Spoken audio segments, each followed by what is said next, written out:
Внимавајте, веќе напаѓаат сезонските вируси, тоа е она најчеста фраза која што ја слушаме токму, Наташа, да, слободно, може да си заминеме програма во живо, благодарам. Тоа е најчестата фраза која што ја слушаме во овој период од годината, со доаѓањето на зимата и ваквите променливи температури, посебно како што се најавуваат и во деновите пред нас, чести се вирусните инфекции, особено оние кои што предизвикуваат воспаление на горниот респираторен тракт. На тема здравје ова утро разговарам со доктор Драган Георгиевски, специјалист по семејна медицина. Добро утро, доктор, и добре ни дојдовте. Добро утро и од мене и ви благодарам на поканата. Верувам, денес втора смена ми кажавте на своето работно место. Верувам, може би сега и не е толку популарно звучи ова, но ординациите, посебно на матичните доктори, во овој период од годината се преполни со пациенти. Поради кои заболувања, ајде така да го почнеме, разговорот се бара помош последниве недели? Најчесто последните 2 до 3 недели, особено пред новогодишните празници, во текот на божигните празници, граѓаните се жалат на одредени респираторни заболувања поради кои доаѓаат, при што ако тие инфекции во кои најголем процент се вирусните инфекции, ако предизвикаат одредени респираторни заболувања, може да бидат горно респираторни заболувања, меѓу кои најчести се настинките, синуситите и ларингитите, но меѓутоа ако продрат малку подлабоко во респираторниот тракт, може да предизвикаат и долно респираторни заболувања, како што се бронхитите и пнеумониите. И забележавме многу честота и на бактериските инфекции, тоа е најчесто поради резистенцијата кон антибиотиците кои веќе ја појавуваат овие причинители. Потоа се појавуваат нетипично за овој временски период, но бараат проблеми и со гастроинтестиналните заболувања, значи диареални симптоми и слично, како стомачни вирози.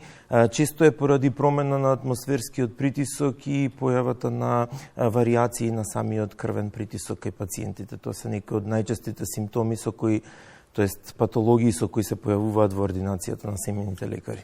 Околу возраст, да не прашувам, сигурно погодени се сите. Се жалат и сите, најмалите и највозрастните. од најмлади до најстари, но меѓутоа можам да кажам така полошо поминуваат постарата популација, хронично болните кои што имаат одредени хронични респираторни заболувања како што се астма и хоп, и детската популација.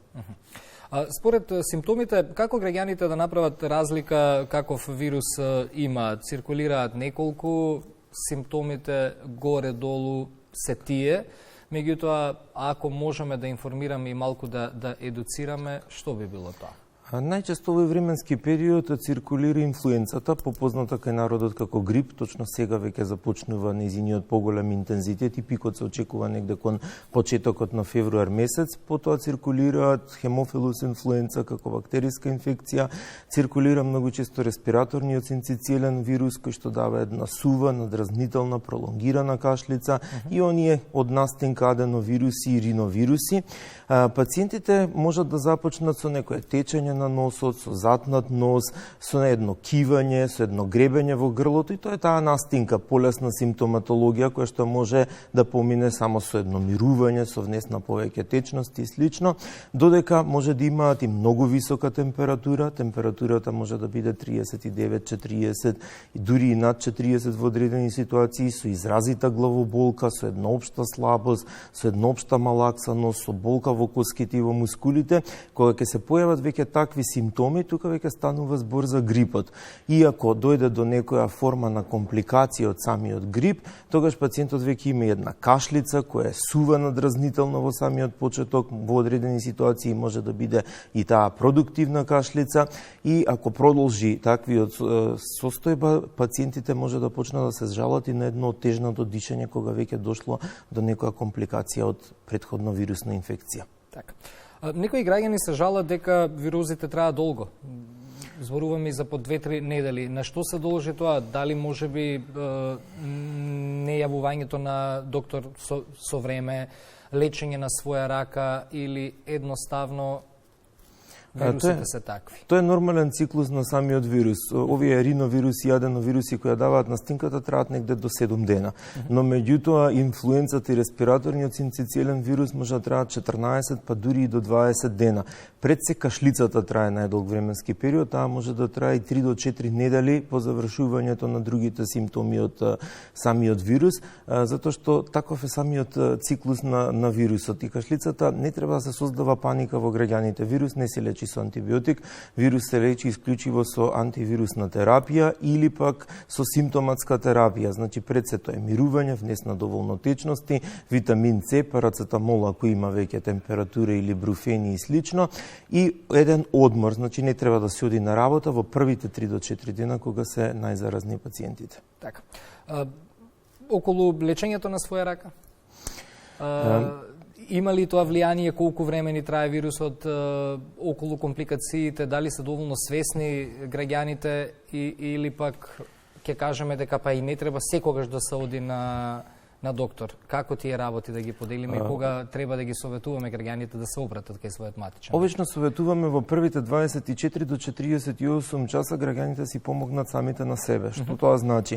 Ако има еден растечен нос, тука се ставаат капки за нос. Ако има некоја болка во грло, да се ишмукаат пастили, да се напијат топли напитоци и едно мирување, значи во домашни услови и нега. Ако веќе видат дека кашлицата прогредира, значи почнува да се засилува, почеста, ако видат дека температурата не се намалува во тие 2 дена, употребиле парацетамоли и бруфени, тогаш веќе треба да се јават на лекар за да не дојде до компликации.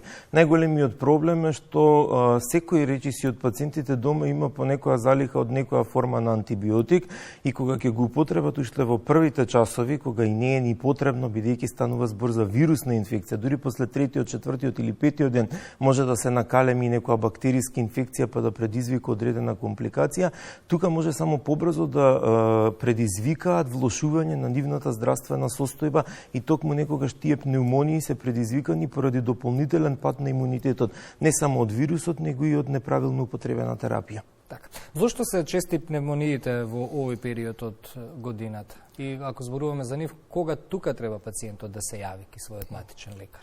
Пневмониите се позачестени овој временски период, особено кај пациентите кои што имаат нарушување на својот имун систем, значи тоа се оние кои што се имунокомпромитирани пациенти, кај детската популација. Кај детската популација се чести затоа што кај нив се уште имуниот систем не дошол во контакт со сите штетни агенции, па не развил одреден имун одговор кој што е потребен за да го препозна и да спречи по-лоша клиничка слика, затоа кај нив многу често има бронхити и пневмонии, додека кај постарата популација, кај хронично болните се исто чести поради намалениот имун одговор на овие пациенти.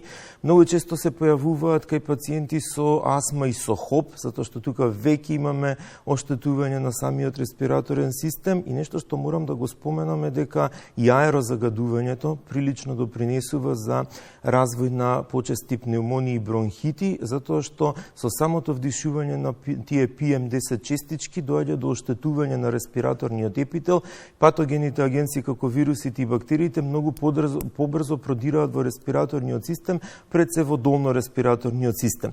Пациентот кога има температура повеќе од 3 дена, која што на пример изнесува 39-40 степени, кога ќе земе одредено антипиретско средство за намалување на температурата како што е парацетамол, бруфен и слично, ако таа се намали и за 2-3 часа повторно се качи, ако осеќа болка во градите, ако осеќа дека кашлицата станува поинтензивна, значи буквално на 1 сат на секој 10 до 15 минути, ако почнува да искашлува секрет, ако се менува бојата на секретот, значи осеќа влошување на здравствената состојба, во таа ситуација веќе може да се работи за бронхит и пневмонија и тогаш и тука треба да се реагира ако има потреба да се дадат антибиотици во зависност за каква здравствена состојба станува збор. Споменавме и пред малку со колечката Наташа од Метео, ни следува период на променливи температури. Сега ќе имаме и повисоки дневни температури, ќе се топи снегот, најавена нова магла. Загаденоста на воздухот ја споменавте и вие. Па така сакам и да го завршиме разговорот околу препораките што можеме да ги споделиме со нашите гледачи. Како ризик фактор го спомнуваме загадениот воздух и дефинитивно влијае на целокупното здравје. Кога ќе се искомбинира со овие променливи температури, веруваме дека тоа е добре дојдено за настинките, сезонските вируси и така натаму и така натаму. Ако можеме некако да се заштитиме, што би биле вашите совети? Загадениот воздух и ова променливо време пред се повисоките температури што повеќе ќе го овозможат ширењето на самите вирусни инфекции, бидејќи тие на потопло повеќе обстојуваат него на минусни температури и на поладно. Нов бран најверојатно се очекува. Па се очекува, значи може да имаме некои 2-3 дена некое затишје во овој временски период, иако не се приметува тоа во ординациите, и потоа повторно ќе имаме пик на грипот ќе се очекува и ширење на респираторниот синцицилен вирус. Обично пациенти кои што веќе развиле одредена вирусна инфекција, 3 до 4 дена треба да се изолираат за да не ја пренесат на околината, бидејќи вирусот многу брзо се шири од еден на друг. Потоа да се внесуваат топли напитоци, а во однос на загаденото време, трудниците, потоа бремените желни, тоест доилките, педиатриската популација, постарата популација, астма и хоп, да не излегуваат во периодот кога е енормно загадувањето на воздухот, освен ако немаат некоја итна или неодложна потреба, и тоа да го направат со употреба на маски, најдобри се N95 маски или специјални маски со филтри, но во одредени ситуации во отсуство па и еден шал и една хируршка маска колку толку може да спречат директно да го дишат загадениот воздух со тие јаглеродни моноксиди и со PM10 частичките. И за крај, бидејќи е актуелна тема, се пишуваше деновиве за нов вирус кој што циркулира во Кина. Имавте можност да прочитате, тука малку морам да кажам, медиумите секогаш излегуваат со сензационални наслови, па има ли простор за паника кај граѓаните? Сега за сега кај нас барем нема изолиран случај од Институтот за јавно здравје ниту на инфективната клиника со таков вид на вирус, инаку тој дава слични симптоми на грипот, со висока температура, со сува кашлица, гребење или болка во грлото, трае исто негде од прилика 10 на дена. Не приметуваме во моментов изолација од таков вид на вирус, иако постои можност да циркулира веќе низ населението. Така. Докторе, благодарам многу за гостувањето во Македонија наутро. Верувам комбинација со вашите совети и секако наша одговорност ќе имаме помалку пациенти во амбулантите во периодов кој што ни следува.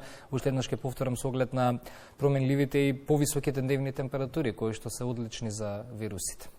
Благодарам и на вас. Благодарам за гостувањето. Доктор Драган Ѓоргиевски, специјалист по семејна медицина, беше тоа наш гостин во студиото на тема здравје, сезонски вируси и настинки.